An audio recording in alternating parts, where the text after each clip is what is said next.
Hey everyone, this is going to be a two-part video. This is less for you than it is for me. I just went to Lions Den Live last weekend, and one of the speakers kind of said something that just hit me, and I wanted to share that. And I also plan on doing something in between the part one and part two, which is why I'm doing this right now. I've been kind of putting it off. So I'm going to go into some background after I tell you what the speaker said. They kind of had us do this exercise where we were breathing and our eyes were closed, and we were kind of trusting in, whatever you want to call it, whether you believe in God or universe or just nature around you. And something was telling us and leading us to what season of our life we were in. And I just launched my business, and so of course I came to Lions Den Live fully intentionally planning on learning about my business and connecting and networking in that way. Little did I know that I was going to be guided in another direction. So what I was told when my eyes were closed, when I was asked to do this exercise, was that I was in my season, or season. I was in my season to love. And even saying that makes me feel so uncomfortable. Love and I are not really like huge fans of each other.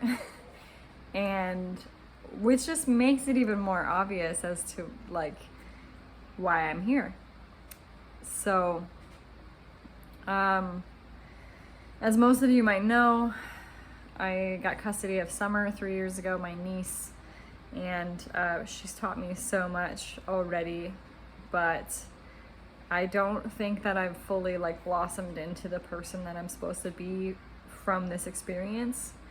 And watching her grow up is really like eye-opening. And I mean, I feel like I'm running out of time. Like, she's 16 and a half, and I really want to make an impact on her. And like, I know that when she graduates, like, she's still gonna be a part of my life, but I'm just like, I need to make some progress on myself. I want to work on me and make her life better and be a better person for her in whatever way she needs me to be there for her.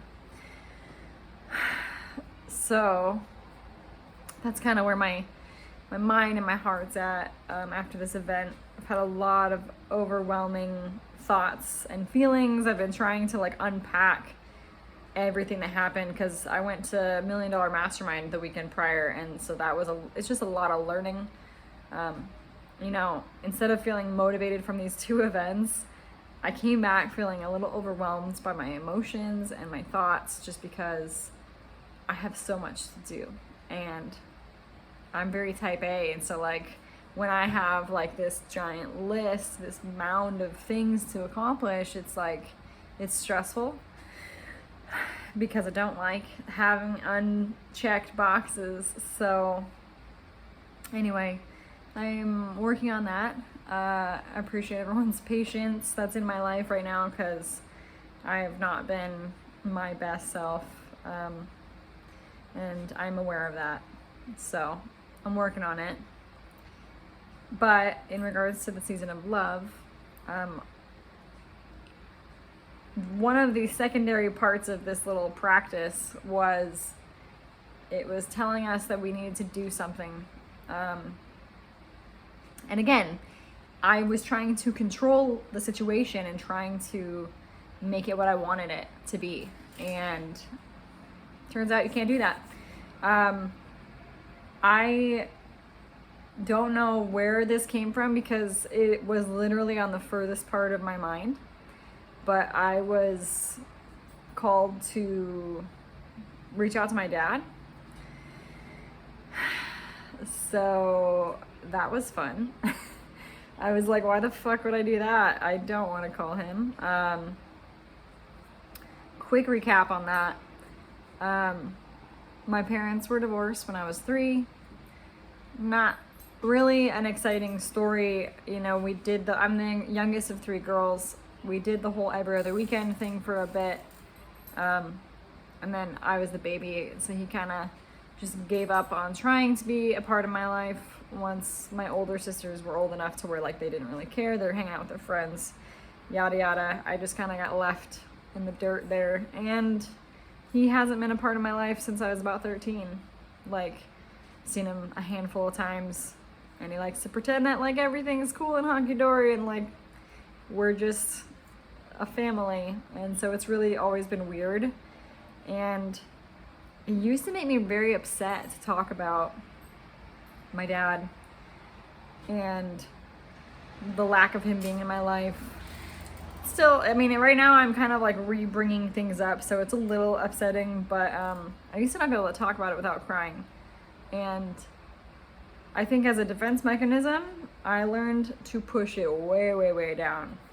And I thought I was just over it. I was like, oh yeah, like I forgive him, like it's not a big deal. When in the reality, like I'm still holding on to it, clearly, because a lot of it got brought back up this weekend. So, you know, the more I think about it, you know, we had a speaker, Eric Spofford, who was talking about, drug addiction. So both my parents, alcoholics, and my biggest takeaway from Eric's talk was that we have these expectations for people and we want them to be there for us, but the reality is like, who taught them? Like, here I am, and it's so funny because it's coming around full circle. Here I am feeling like I'm unable to give Summer like the love that I feel like she deserves because nobody showed that to me. And I'm giving myself, well, I'm trying to give myself some grace for the fact that I'm learning it now, because I wasn't taught that. But where's my grace for my dad? Like, who taught him? Obviously, nobody taught him. I did not like his mother, my grandma. She was not nice to me. And so I can only imagine how she was raising 4 boys. You know, he grew up with brothers. He didn't know how to fucking be a girl dad. Like, nobody taught him how to be a dad. I don't know what his relationship with his father was like. We never talked about it. But my guess is it wasn't good. And it's just weird that, like, I'm fucking 34 years old and I'm just now contemplating the fact that, like, maybe he didn't just suck. Maybe he just didn't know any better. And it's like, it's mind-blowing. It's like it's a weird way to not hold anger towards addicts and just people for their actions. Anyway, I am gonna call him, and then I'm gonna do a second part and let y'all know how it went. I may not do the second part tonight. If I'm upset, I might not be able to like speak clearly and fully on it, but I just wanted to share that because it's something that's been kind of like in here since the weekend, and I've had like a really shitty week. It's probably because I've been postponing this. I know I need to do it. June's always been kind of hard because it's my birthday month, so like I go not hearing from him, and then his birthday's this month, and it's Father's Day. And then of course a few years ago my mom died in June, so June is like, it's a weird emotional month for me. I don't know. Anyway, if there's somebody in your life that you're avoiding talking to, maybe you being able to be better and loving the people that you want to love would benefit from you reaching out to them. So that's what I'm kind of going for. Here it is. So wish me luck.